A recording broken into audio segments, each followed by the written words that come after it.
Hello నేను శ్రీశ్రావు. భారతదేశం యొక్క బంగారం ఎంత ఉంది అనేది తెలుసుకున్న తర్వాత ప్రపంచం మొత్తం ఆశ్చర్యకరంగా చూస్తూ ఉంది. ఎంత ఉందో తెలుసా? భారతదేశంలో ప్రైవేట్గా, ఆర్బీఐలో కాకుండా ఓన్లీ ప్రైవేట్ వ్యక్తుల దగ్గర ఉన్నటువంటి బంగారం వాల్యూ తాజాగా లెక్కేస్తే 25,000 టన్నులు ఉంది. 25,000 టన్నులు బంగారం. కేజీలో చూస్తే 2.5 కోట్ల కేజీలు. 2.5 కోట్ల కేజీలు. దీని వాల్యూ ఎంత తెలుసా? 200 కోట్లు అంట. సుమారుగా 200 లక్షల కోట్లు. 200 లక్షల కోట్లు. 200 లక్షల కోట్లు దీని వాల్యూ. ఇది భారతదేశ జీడిపిలో 56% ఉందని లెక్కేస్తున్నారు. భారతదేశ జీడిపిలో 56% ఉంది. ఇది పాకిస్తాన్ సంబంధించినటువంటి సంపద కంటే 6 రెట్లు ఎక్కువ అంట. 6 రెట్లు ఎక్కువ పాకిస్తాన్ సంపద కంటే. ఇది కేవలం మన దేశంలో ఉన్నటువంటి పౌరుల దగ్గర ఉన్నటువంటి బంగారం. ఇది కాకుండా ఆర్బీఐ ప్రతి ఏడాది సరాసరిన 750 టన్నులు దిగుమతి చేసుకుంటుంది. అంటే భారతదేశం యొక్క డిమాండ్ ఇది. యాజ్ ఆఫ్ నౌ, ప్రస్తుత ఆర్థిక సంవత్సరంలో సుమారుగా భారతదేశం యొక్క బంగారం డిమాండ్ 750 టన్నులు ఉందంట. ఇదే కొనసాగితే రాబోయేటువంటి రోజుల్లో భారత్ ఒక పెద్ద బంగారం కొండ అయ్యే అవకాశం ఉంది ప్రపంచ దేశాల్లో అని చెప్తున్నారు.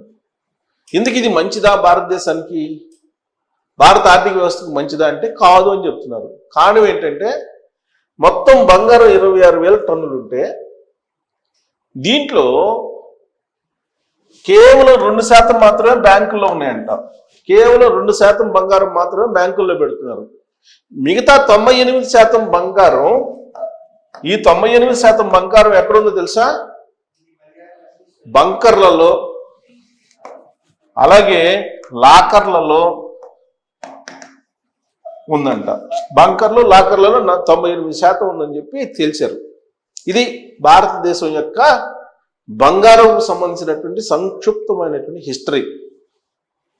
మరి ఈ హిస్టరీని చూసిన తర్వాత భారతదేశం బంగారం బాహుబలి అనాల్సిందే కదా.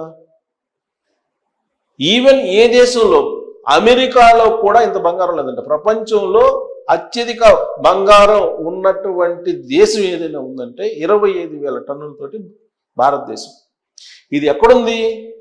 ప్రైవేట్ వ్యక్తుల దగ్గర ఉంది. గవర్నమెంట్కి సంబంధం లేదు. ఇది అన్అకౌంటబుల్. అందుకే భారత ప్రభుత్వం ఏం చేస్తుంది? నరేంద్ర మోడీ గారి ప్రభుత్వం రకరకాల స్కీములు తీసుకొచ్చింది. గోల్డ్ మానిటైజేషన్ తీసుకొచ్చింది, వడ్డీ తగ్గిస్తామని చెప్పింది. తర్వాత మీకు ఎక్సైజ్ డ్యూటీని 15 నుంచి 6% తగ్గించారు. బ్యాంకుల్లో గోల్డ్ పెట్టి రుణం తీసుకుంటే తక్కువ వడ్డీకి మేము డబ్బులు ఇస్తాం అన్నారు. ఎన్ని చెప్పినా కానీ భారతీయులు కేవలం 2% మాత్రమే బంగారం బ్యాంకుల్లో పెడుతున్నారట. మిగతా అంతా కూడా బంకర్లు, లాకర్లలో ప్రైవేటుగా ఉండిపోయింది. దీంతో ఇప్పుడు బంగారం రేట్ ఎంత? 1,00,000 దాటింది. 10 గ్రాముల బంగారం ధర 1,00,000 దాటిపోయింది. రాబోయే రోజుల్లో ఇది పెరిగే అవకాశం ఉందా, తగ్గే అవకాశం ఉందా అనే దాని మీద కూడా ఇప్పుడు చర్చ జరుగుతుంది. దానికి కారణం ఏంటంటే అమెరికా అధ్యక్షుడిగా ట్రంప్ బాధ్యతలు స్వీకరించిన తర్వాత రెసిప్రోకల్ ట్యాక్స్ అనే దాన్ని ప్రకటించేశారు. దీంతో ప్రపంచవ్యాప్తంగా దాదాపుగా 2 నెలల పాటు వాణిజ్యం అల్లకొల్లోలంగా మారింది. తర్వాత క్రమంగా ఒక స్పష్టత వచ్చింది. దాంతో బంగారం కొనుగోళ్లు తగ్గాయి. అంతకుముందు బంగారం పెట్టుబడి అనేది శ్రేయస్కరం. ఈ రెసిప్రోకల్ ట్యాక్స్ విషయంలో ట్రంప్ ఏ నిర్ణయం తీసుకుంటాడో ఎక్కడ పెట్టుబడి పెట్టినా చేతులు కాలుతాయి, కాబట్టి బంగారం కొనుగోలు చేస్తే పదిలో అని చెప్పి అందరూ బంగారం కొనుక్కున్నారు. ఆ తర్వాత ఈ రెసిప్రోకల్ ట్యాక్స్ సంబంధించిన క్లారిటీ వచ్చిన తర్వాత కొనుగోళ్లు తగ్గాయి. దీంతో బంగారం రేటు తగ్గింది. ఎవరు కొన్నారు ఎక్కువగా అసలు రెసిప్రోకల్ ట్యాక్స్ సందర్భంలో అంటే ప్రపంచంలో ఉండే అనేక దేశాల ఆర్బీఐలు కొనుగోలు చేశాయి. రిజర్వ్ బ్యాంక్స్, ఆయా దేశాల రిజర్వ్ బ్యాంక్స్ పోటీ పడి కొనుగోలు చేశాయి. ఎందుకంటే ట్రంప్ తీసుకున్న నిర్ణయం కారణంగా ఆయా దేశాల యొక్క ఆర్థిక పరిస్థితి చిన్నాభిన్నం అవుతుందనేటువంటి ఉద్దేశంతో సురక్షితమైనటువంటి పెట్టుబడిగా ఆయా దేశాలు బంగారం మీద పెట్టాయి. అందుకే బంగారం అమాంతం పెరిగింది. ఈ రెసిప్రోకల్ ట్యాక్స్కి సంబంధించినటువంటి క్లారిటీ ఎప్పుడైతే వచ్చిందో అప్పుడు కొంత డౌన్ అయింది. 10 గ్రాముల బంగారం ఆల్మోస్ట్ 89,000కు వచ్చింది, మెరుగు 24 క్యారెట్ల బంగారం. ఇంకా తగ్గుతుంది అనేటువంటి అంచనాలు కూడా అంతర్జాతీయ బంగారు విశ్లేషణ చేసేటువంటి వాళ్ళు అభిప్రాయపడ్డారు. వాళ్ళు ఏమంటున్నారు, మీరు లాంగ్ టర్మ్లో ఆలోచిస్తే కనుక 50,000కు బంగారం రేటు వచ్చేస్తుంది, 10 గ్రాముల బంగారం మేలిం బంగారం అని వాళ్ళు చెప్తున్నారు. కానీ వాళ్ళు చెబుతున్న దానికి భిన్నంగా ఇప్పుడు గత 2 వారాల నుంచి మళ్ళా 1,00,000 దాటిపోయింది. ఎందుకు దాటింది 1,00,000కి?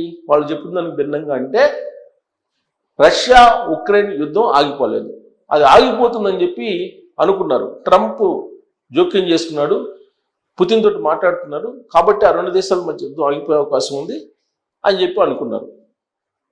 ఆ తర్వాత పాకిస్తాన్ భారత్ యుద్ధం వచ్చింది. ఇది కొన్ని రోజుల పాటు అంతర్జాతీయ మార్కెట్ని కుదిపేసింది.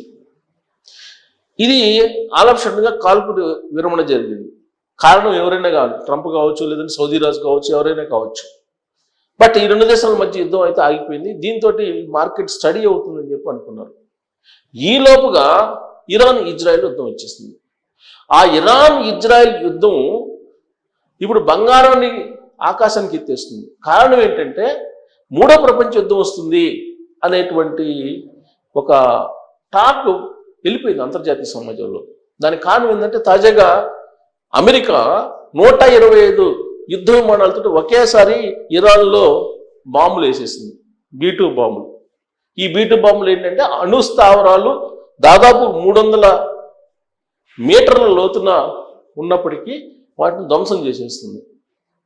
సో అది జరిగిన తర్వాత ప్రపంచ యుద్ధం వైపు వెళ్ళిపోతున్నాము అనేటువంటి ఫీల్ వచ్చేసింది ప్రపంచవ్యాప్తంగా. దాంతో అంతర్జాతీయంగా మార్కెట్లన్నీ ఒకేసారి కూలిపోయాయి. సో ఇప్పుడు పెట్టుబడి పెట్టేటువంటి వాళ్ళకి సురక్షితమైనది ఏంటి? Only gold. అందుకే మళ్ళా గోల్డ్ వైపు మళ్ళారు. దాంతో గత వారం 10 రోజుల నుంచి మళ్ళా గోల్డ్ రేటు పెరుగుతూ ఉంది. ఈ లోపుగా బంగారపు గనులు ఆయా దేశాల్లో బయటపడుతూ ఉన్నాయి. మరి రాబోయే రోజుల్లో లాంగ్ టర్మ్లో అయితే బంగారం రేటు తగ్గే అవకాశం ఉందని చెప్పి అంతర్జాతీయ గోల్డ్ ఎక్స్పర్ట్స్ చెప్తూ ఉన్నారు. ఇప్పుడు యుద్ధాల క్రమంలో ఎవరు అంచనా వేయలేకపోతున్నారు. యుద్ధాలు జరుగుతున్నప్పుడు సురక్షితమైనటువంటి పెట్టుబడిగా బంగారాన్నే చాలామంది భావిస్తారు. ఆ కారణంగానే ఇప్పుడు బంగారం రేటు పెరిగింది. దాని లెక్క ప్రకారం చూసుకుంటే మన దగ్గర 200 లక్షల కోట్ల విలువైనటువంటి బంగారం మన భారతదేశ పౌరుల దగ్గర ఉంది. బహుశా అందుకే ట్రంప్ అమెరికా అధ్యక్షుడు భారతదేశానికి డబ్బులకి కొదవలేదు అని చెప్పి ఆయన చెప్తున్నారు. తాజాగా వచ్చినటువంటి ఆర్థిక నివేదిక ప్రకారం దాదాపు 20 లక్షల కోట్ల రూపాయలు అమెరికా ట్రెజరీ బాండ్స్ రూపంలో అప్పిచ్చింది భారతదేశమే అమెరికాకి అని చెప్పి ఇంకోటి కూడా చెప్తున్నారు. సో ఓవరాల్గా చూసుకుంటే కనుక భారతదేశం యొక్క బంగారం 26,000 టన్నులు ప్రైవేటు వ్యక్తుల దగ్గర ఉంది. ఇది జీడిపిలో 56% అని అంటే ఇది భారత ఆర్థిక రంగంలోకి రావడం లేదు. ఆ కారణంగా భారత్ ఇప్పటికీ అభివృద్ధి చెందుతున్నటువంటి దేశాల జాబితాలోనే ఉండిపోయింది. కానీ ట్రంప్ ఏం చెప్తున్నాడు, భారత దగ్గర అపారమైనటువంటి సంపద ఉంది, దానికి ఇవ్వాల్సిన అవసరం లేదని చెప్పి ట్రంప్ చెప్తున్నాడు. బహుశా ఈ గోల్డ్ ఇంత ఉందని చెప్పి తెలుసుకున్న తర్వాతనే ఆయన బిజినెస్ మ్యాన్ కాబట్టి అలాంటి కామెంట్ చేసి ఉంటారు. మరి ఈ డేటా మొత్తం విన్న తర్వాత భారతదేశం మనం పేదరిక దేశం అందామా, కుబేర దేశం అందామా, బాహుబలి దేశం అందామా, బంగారపు కొండ అందామా? మీరే కామెంట్ చేయొచ్చు. Thank you.